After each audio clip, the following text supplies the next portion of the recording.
नमस्कार, आप इस समय देख रहे हैं 90 FM लाउड स्पीकर। आज हमारे स्टूडियो में उपस्थित हैं राहुल जी और विशाल जी, जो कोड गेस्चर से हैं। कोड गेस्चर क्या करती है? डिजिटल मार्केटिंग एजेंसी है जो डिजिटल माध्यम से आपको कस्टमर प्रोवाइड करती है। जहां पे लोगों की नीड होती है वो जाते हैं बड़े बड़े शहरों में जॉब करने के लिए कि वहां पे अच्छा पेमेंट मिलेगा, लेकिन हमारे मिश्रा बंधु नोएडा जैसे बड़े सिटी को छोड़ करके अपने गोरखपुर में आए हैं। अपने गोरखपुर को कुछ देना चाहते हैं। किस तरह से देना चाहते हैं, आइए इनसे बात करेंगे। और रियल में ये आज के हमारे कर्मयोगी हैं। राहुल जी, हमारे स्टूडियो में आपका बहुत बहुत स्वागत है और विशाल जी आपका भी। लाउड स्पीकर 90 FM और रुद्र जी का बहुत बहुत धन्यवाद कि हम लोग को इस लायक समझा गया कि हम लोग कुछ अपनी बातें रख सकें। Thank you so much 90 FM loud speaker कि हम लोग को मौका दिए कि अपनी बातें हम लोग रख सकें डिजिटल के परिप्रेक्ष्य में और लोगों को जागरूक कर सकें। राहुल सर, सबसे पहले तो आपसे हम ये जानना चाहेंगे कि ये वेबसाइट क्या होता है? देखिए, वेबसाइट एक ऐसा सिस्टम है, एक ऐसा ज़रिया है कि जिससे किसी भी स्तर का जो बिज़नेस है, जो छोटा हो चाहे बड़ा हो, वो अपने ग्राहक तक बहुत आसानी से पहुंच सकता है। जैसे कि नॉर्मल पुराने ज़माने में होता क्या था कि हम लोग अलग अलग साधन इस्तेमाल करते थे, पैम्पलेट्स बंटवाते थे, होर्डिंग लगवाते थे। तो अब ये क्या है कि लोगों के हाथों में मोबाइल फ़ोन हो गए हैं, घरों में PC हो गया है, लैपटॉप हो गए हैं। तो जो ग्राहक होता है वो भी अपने आप को अपडेट कर चुका है। तो हमें क्या करना होगा कि हम उन्हीं के साथ जिस तरीके से ग्राहक अपडेट हुआ तो हमको बिजनेस को भी अपने आप को अपडेट करना पड़ेगा और एक वेबसाइट नाम की चीज़ बनानी पड़ेगी जिसमें जो भी इन्फॉर्मेशन आपके पास बिजनेस की है उसको आप वेबसाइट का आकार देके उसको आप उसमें दिखा सकते हैं, ताकि जो यूज़र है, जो कस्टमर है, वो आसानी से उस तक पहुंच सके और अपनी जानकारी अपने हिसाब से वहां से ले सके। जैसे फॉर एग्जांपल मान के चलिए कि कोई एक आर्टिस्ट है, तो उनको अगर अपने आर्ट के बारे में बताना है या अपनी कला के बारे में लोगों तक पहुंचाना है तो वो अपने, जैसे मान लीजिए कि वो गायक है, एक एग्जांपल लेते हैं, तो जो भी वो गाना गाती हैं उसको एक MP3 उसका निकलता होगा। तो वेबसाइट का एक सॉन्ग पेज बनाकर वहाँ पर वो MP3 लगा सकती हैं। यूट्यूब पर गाने अगर डालती हैं तो यूट्यूब के लिंक लगा सकती हैं वहाँ पे। तो जो उनका श्रोता होगा, जो उनके दर्शक होंगे, वो बेहद आसानी से उस पर्टिकुलर लिंक पे जाकर उसमें देख सकते हैं कि नए गाने कौन से आ रहे हैं और पुराने गाने कौन से उनके पड़े हुए हैं। वहाँ पे ग्राहक, जो भी उनके श्रोता हैं, वो अपने रिव्यू दे सकते हैं कि गाने कैसे लगे, अच्छे लगे, बुरे लगे। फेसबुक पे जा सकते हैं। तो ये तमाम चीज़ें हैं जिससे वेबसाइट एक अच्छा ज़रिया हो सकती है कि अपने श्रोता तक, अपने कस्टमर तक, अपने ग्राहक तक वो पहुंच सके। विशाल सर से हम जानना चाहेंगे कि मान लीजिए कोई अपने यहाँ छोटा सा रिटेल है, कोई कपड़े की दुकान है या स्वीट्स कोई दुकान है, तो वेबसाइट के माध्यम से कैसे वो ग्रो कर सकता है, उसको हमें समझाइए आप। देखिए, सबसे पहले तो वेबसाइट एक तरीके से आपका डिजिटल कैटलॉग है। हाँ। तो अब एक तरीका तो जैसे ये समझना एकदम वो नहीं है कि दुकान आपका दुकान है और वेबसाइट कुछ और ही चीज़ है। अच्छा। वेबसाइट भी आपकी दुकान ही है। हाँ। वेबसाइट आपकी डिजिटल दुकान है। जैसे आपके ऑफलाइन दुकान में जो आपने शोरूम खोला है या जो भी एक मिठाई की दुकान खोली है, वहाँ पे एक कस्टमर जाता है, मिठाइयाँ आपकी देखता है, पैसा निकाल के देता है, जो उसको चाहिए रहता है वो लेके घर चला जाता है। अच्छा। सेम यही प्रोसेस ऑनलाइन भी होता है। ऑनलाइन आपने उन्हीं मिठाइयों की फोटोज डाल दी हैं, उसके रेट्स पड़े हुए हैं। अच्छा। वही जो विजिटर आपके दुकान पे गया था वो आपके डिजिटल दुकान पे गया, तो वहाँ से वो शॉपिंग भी कर सकता है ना? बिल्कुल कर सकता है। वहाँ पे उससे जो भी मिठाई, फॉर एग्जांपल उसे लड्डू लेना है तो 1 किलो लड्डू उसने ऑर्डर किया, आपके पास ऑर्डर आ गया, आप उसको ईजिली उसके घर पे पहुंचा दिए। तो वो भी आपकी डिजिटल दुकान ही है। अगर नहीं आप तुरंत ऑर्डर करने में सक्षम है तो कम से कम कैटलॉग टाइप का बना लीजिए कि हमको घर बैठे भी पता चल सके कि रुद्रा भाई के दुकान पे कौन कौन सी वेराइटीज हैं। अच्छा। अब हमको कलाकंद चाहिए और रुद्रा भाई के यहाँ नहीं है, या हो सकता है हमको कोई ऐसी मिठाई चाहिए जो कहीं पे भी ना हो लेकिन रुद्रा भाई के यहाँ हो, तो हम वो देख सकते हैं घर बैठे भी और आपके यहाँ से उस कस्टमर बढ़ेंगे। ये बेनिफिट एक रहता है। और मान लीजिए कोई कपड़े की दुकान हो गई या कोई डॉक्टर हो गया, तो उसको कैसे बेनिफिट? डॉक्टर वाला बताइए। डॉक्टर वाले में क्या है कि उनकी मेन रिक्वायरमेंट रहती है कि अपॉइंटमेंट पेशेंट घर बैठे ले सके, ये अच्छा। सुविधा वो दे सकें। तो अब वो इस ठंड में ही अगर आदमी जाए क्लिनिक पे और पता चले डॉक्टर साहब हैं ही नहीं, या कब अपॉइंटमेंट उनको लेना है, तो ये नोटिफिकेशन वो आसानी से वेबसाइट पे अपने दे सकते हैं कि फलाने डेट से फलाने डेट तक डॉक्टर साहब छुट्टी पे, आप इसके बाद अपॉइंटमेंट लगा लिए। तो पहली बात, पेशेंट का ये झंझट बचा कि वो दौड़ के उनके क्लिनिक पे गया। वेबसाइट से उनको पता चल गया कि किस डेट में उनको लगाना है, दौड़ के जाना भी नहीं पड़ा और घर से अपने आप और वो अपॉइंटमेंट ले लिए वेबसाइट के माध्यम से। राहुल सर से हम जानना चाहेंगे, राहुल सर जो इस समय की यूथ बिजनेस कर रहे हैं उन्हें तो वेबसाइट का ज्ञान है, वो लोग इजीली बनवाते हैं वेबसाइट, लेकिन पुराने समय से जो बिजनेसमैन बिजनेस करते आ रहे हैं उनको इसका इम्पोर्टेंस नहीं पता है। तो आप उन्हें क्या सजेशन देना चाहेंगे? देखिए रुद्र जी, बहुत बेहतरीन क्वेश्चन आपने पूछा। ये महत्वपूर्ण क्वेश्चन भी इसलिए है क्योंकि जो गोरखपुर शहर है वो एक तरीके से अभी डेवलपमेंट के फेज़ में है। अभी डेवलपमेंट में यहाँ पे उतना हुआ नहीं है। तो ऐसे में ज़्यादातर जो बिजनेस हैं वो परंपरागत हैं और उनके या यूँ कह लीजिए कि उनके बाबा ने बिजनेस शुरू किया था, अब उनके पिताजी बिजनेस देख रहे हैं और अब उनके लड़के बिजनेस देखेंगे। तो जो डिसीजन मेकिंग होती है वो ज़्यादातर पिताजी की ज़्यादा होती है। पिताजी की। अब क्योंकि पिताजी बिजनेस में डिसीजन मेकिंग कर रहे हैं तो वो बाकी डिसीजन अच्छा लेते हैं। खैर ये भी डिसीजन वो बेहतर ही लेते हैं, लेकिन है क्या कि अवेयरनेस की कमी है, जागरूकता की कमी है, जिस नाते उनको ऐसा लगता है कि डिजिटल जो माध्यम है वो अनावश्यक खर्च है, उससे उनको बचना चाहिए। और परंपरागत जो विज्ञापन है, जैसे ऑफलाइन विज्ञापन हो गया, उस पर उनको ज़्यादा ध्यान देना चाहिए। टेक्नोलॉजी को एक्सेप्ट करना पड़ेगा। जैसे ये शुरू में जब ऑनलाइन पेमेंट आया सब लोग डर रहे थे, लेकिन बाद में सबकी नीड हो गया। हमें लगता है कि 10 रुपये भी पेमेंट करना हो तो ऑनलाइन ही लोग कर रहे हैं। तो आने वाले समय में अगर हम लोग टेक्नोलॉजी को ना एक्सेप्ट करें तो कहीं ना कहीं पीछे हो सकते हैं कोई भी बिजनेस में। जैसे एक एग्जांपल भी हम देते हैं। पहले क्या होते थे कि हम लोग जैसे बाजारें जो लगती थी वो आप देखे होंगे कि पहले बाजारें बहुत थोड़े एरिया में लगती थी। एक बाजार जैसे यहाँ का हम एग्जांपल लेते हैं तो यहाँ पे मोहरीपुर की एक बाजार लगती थी, फिर उसके बाद दूसरी बाजार लग रही है कि वो गोरखनाथ की बाजार लगती थी। तो एक दिन निर्धारित होता था कि मंगलवार को मोहरीपुर की बाजार लगेगी, बृहस्पतिवार को गोरखनाथ की बाजार लगेगी। बाजारें इसलिए लगती थी कि एक दिन वहाँ पर जाता था आदमी, वहाँ से परचेजिंग करता था। आज क्या है कि बाजारें, उस तरीके की बाजारें धीरे धीरे करके समाप्त हो गई हैं। अब आदमी को तुरंत आवश्यकता है तो उसके जस्ट घर के बगल में एक दुकान है जहां पर वो जाके तत्काल अपने मतलब जो भी प्रोडक्ट उसे लेना है, जो भी सर्विसेज लेनी है, उसको तुरंत ले सकता है।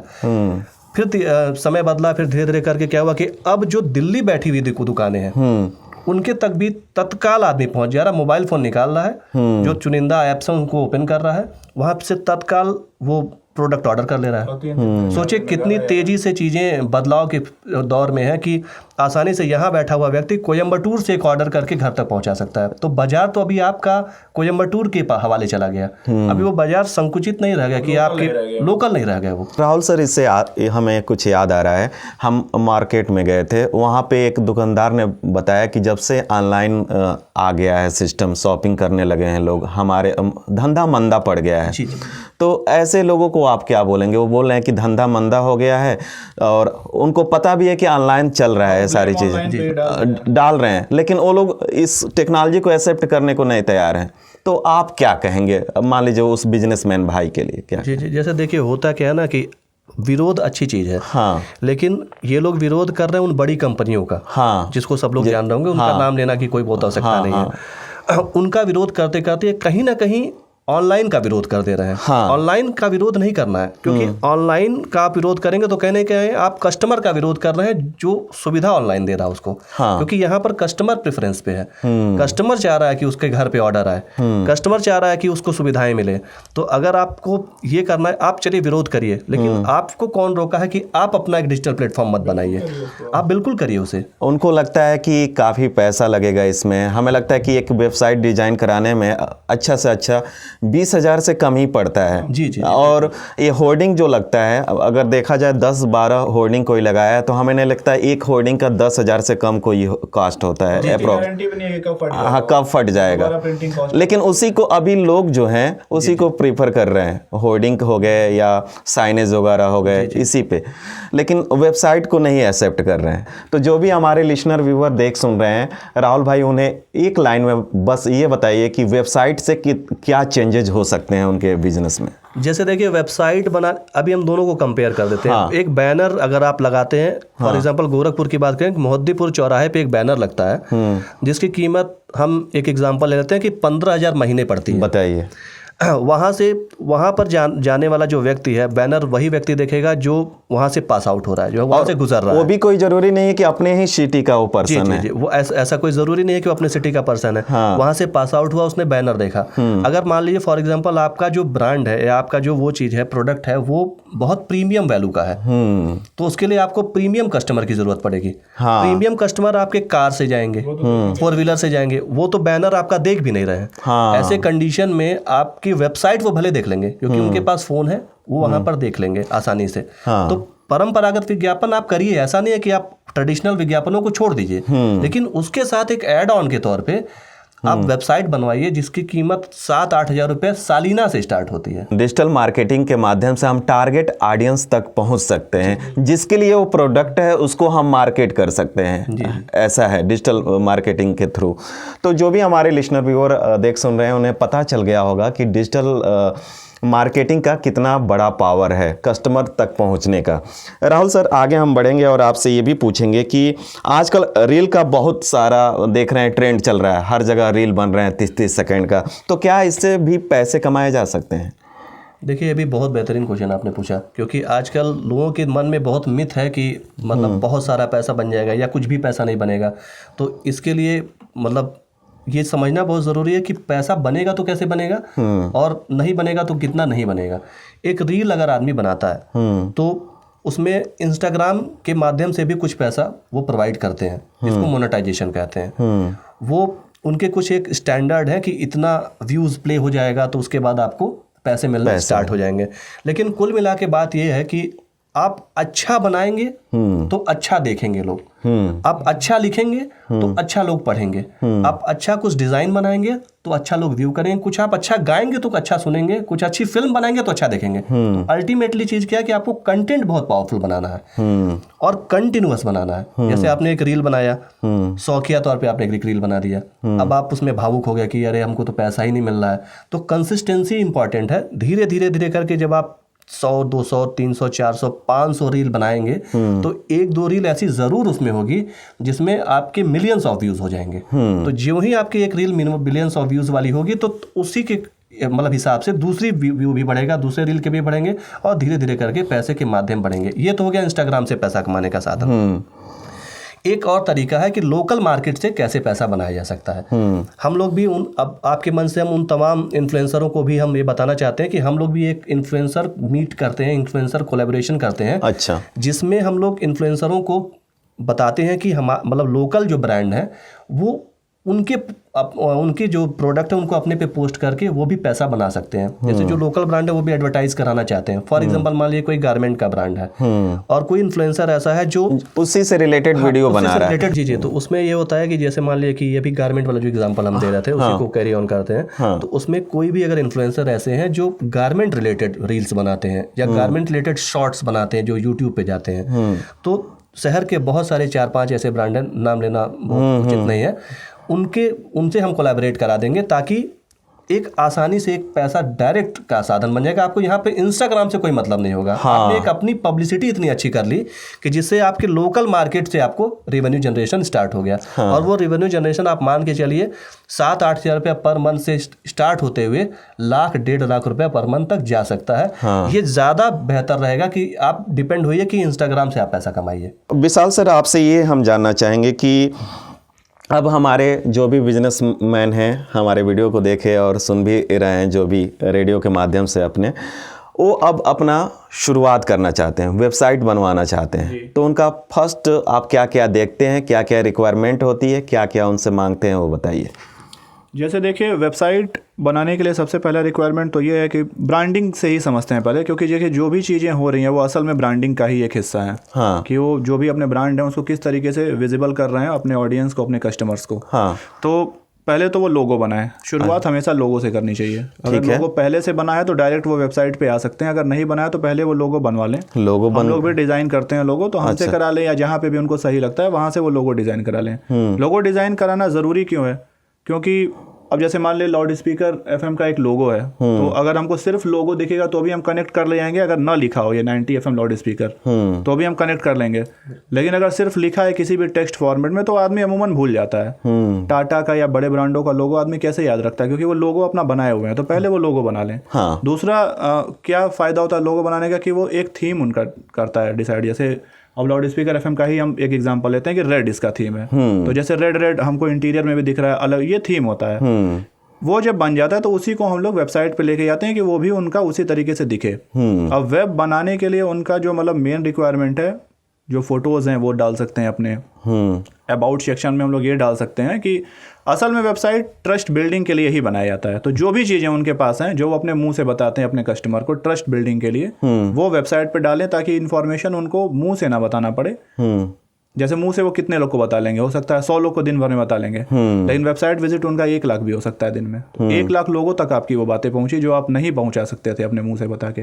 वेबसाइट में आप जो भी जितने दिन से किए हैं, तो अब जैसे मान लिए कि एक ब्रांड है जो सन 2000 से इस्टेब्लिश हुआ है, हमसे वो आज मिला, तो अगर वो अपने मुंह से बताएगा तो हम तो सोचेंगे कि 1 महीने पुराना ब्रांड है ये। लेकिन वही अगर हम उसकी वेबसाइट पे गए और हम पढ़े कि नहीं ये सिंस 2000 है, तो तुरंत मेरे लिए एक हो जाएगा, अच्छा 24 साल पुराना है ये ब्रांड। एक ट्रस्ट बिल्डिंग शुरू हो गई। तो ये एक बेनिफिट मिलता है वेबसाइट का। दूसरा, जो भी इवेंट्स वो करा रहे हैं उसको वो रेगुलर बेसिस पे पोस्ट करते रहे उसको। जो ऑडियंस है उनके, तो उनको ये दिखेगा कि हाँ ये एक्टिव भी है चीज़ें कर। अगर वो कुछ सोशल इवेंट कर रहे हैं उसको डालें, कुछ अगर कॉर्पोरेट इवेंट कर रहे हैं तो उसको डालें। सबसे बड़ा बेनिफिट है कि कॉन्टैक्ट पेज पे जो इंक्वायरी फॉर्म होती है उसी से आपका कस्टमर आपसे कनेक्ट होता है। तो अब सारी चीज़ें वो देख लिया आपके बारे में, ट्रस्ट बिल्डिंग हो गई, सब कुछ हो गया। कॉन्टैक्ट पेज पे गया, अपना नाम, मोबाइल नंबर, जो भी इंक्वायरी करना उसने डाला और इंक्वायरी कर दिया। उसका सही होना बहुत ज़रूरी है। जैसे हम नाम नहीं लेंगे किसी का, हमारे जो भी कंपटीटर्स हैं या ज़्यादातर लोग हैं जो इंक्वायरी फॉर्म ही गलत कर देते हैं। तो सारी चीज़ें अच्छी बनाए अपनी वेबसाइट पे। उसने देखा, वो कस्टमर लीड मतलब तैयार हो भी गया है, वो देना भी चाह रहा है काम, लेकिन उसने इंक्वायरी किया, इंक्वायरी फॉर्म ही नहीं सही से काम किया, तो अब सामने वाले के पास तो पहुंचा ही नहीं इंक्वायरी ना। लेकिन कस्टमर के दिमाग में क्या आ जाएगा, किसका इमेज खराब होगा कि हमने उस वेबसाइट पे इंक्वायरी की और फलाने ने मेरे पर रिस्पॉन्ड भी नहीं किया।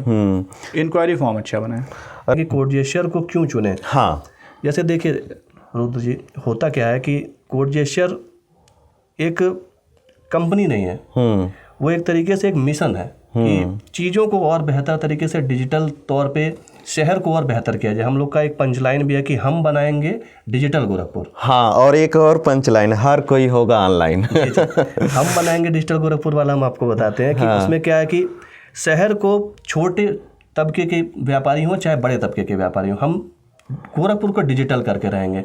डिजिटल का मतलब ये नहीं होता है कि केवल वेबसाइट बनाएंगे। डिजिटल का मतलब ये भी होता है कि अगर आप घर पे बैठ के अपने जेन एक्स जनरेशन, जो आपके एक पीढ़ी ऊपर की जनरेशन है, जैसे दादी हैं, पिताजी हैं, उनको बैठ के अगर आप सोशल मीडिया सिखा रहे हैं, ये भी एक तरीके का डिजिटलीकरण ही है। आए दिन जो फ्रॉड हो रहे हैं उसका एक आसान साधन यही है कि जब भी खाना खाने घर पे बैठें तो उनके साथ अगर आप जिक्र करेंगे, देखिए इस तरीके से आपके साथ फ्रॉड हो जाएगा, इस तरीके से आपके साथ धोखाधड़ी हो जाएगी, तो कहीं ना कहीं आप एक इनपुट दे रहे हैं डिजिटल गोरखपुर बनाने का। तो ऐसे वॉलंटियर्स हम लोग तैयार कर रहे हैं डिजिटल के तौर पे कि जो लोगों को समझाते हैं कि किस तरीके से डिजिटल फ्रॉड से बचा जाए, किस तरीके से और चीज़ों को सीखा जाए, कैसे पेमेंट किए जाए। तो ये सब रास्ते हैं। 100% में से 20% का हिस्सा है।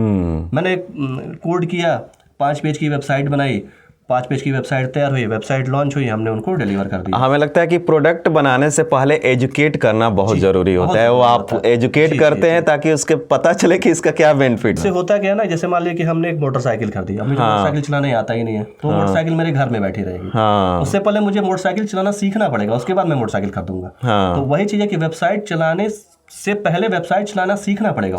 वो सिखाने का जो प्रोसेस होता है वो हम लोगों ने डिजिटल उड़ान से स्टार्ट किया है कि ठेले और रेहड़ी वालों को फ्री ऑफ कॉस्ट वेबसाइट बना के उन्हें वेबसाइट सिखाया है। उसी के साथ साथ शहर के नामचीन जो बड़े व्यापारी हैं उनकी भी वेबसाइट हम लोगों ने अपने स्तर से, यानी वही हर कोई होगा ऑनलाइन। अब हर कोई होगा ऑनलाइन का तात्पर्य यह है कि हर में सब लोग हैं।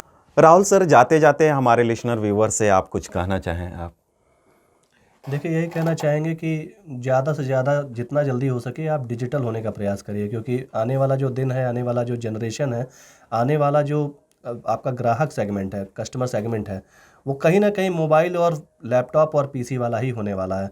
वो आपकी दुकान पे नहीं आएगा, आपके यहाँ से परचेजिंग उस तरीके से नहीं करेगा जैसे आप सोच रहे हैं। आप मान के चलिए कि आप परमानेंटली कोविड वाले जोन में बैठे हैं। बस ये है कि आप बाहर निकल सकते हैं। उसी जोन में रहते हुए अपने आप को सोचिए कि किस तरीके से आपने कोविड वाले समय को डिजिटली इस्तेमाल किया था, उसको अपने जीवन में उतार लीजिए, सिर्फ डिजिटल वाले पार्ट को, बाकी नहीं। तो आपका जीवन बेहतर, खासतौर पे व्यापारियों के लिए, और सुलभ हो जाएगा, चीज़ें बहुत बेहतर तरीके से आगे बढ़ेंगे। बहुत बहुत धन्यवाद मिश्रा बंधु, हमारे स्टूडियो में आने के लिए, हमारे लिसनर व्यूवर को डिजिटल मीडिया के बारे में इतनी महत्वपूर्ण जानकारी देने के लिए। आज के हमारे कर्मयोगी सीरीज में थे मिश्रा बंधु, जो नोएडा जैसे बड़े शहर को छोड़ करके अपने गोरखपुर में आए हैं ताकि गोरखपुर वासियों को हम कुछ दे सकें, क्योंकि आपको पता चला होगा कि डिजिटल मार्केटिंग होती क्या है और आप कैसे अपने टारगेट कस्टमर तक पहुंच सकते हैं। अगले किसी और एपिसोड में आपसे होगी मुलाकात। तब तक देखते रहिए, सुनते रहिए लाउड स्पीकर 90 FM। बजाओ बजाओ जरा झूम के बजाओ। नमस्कार।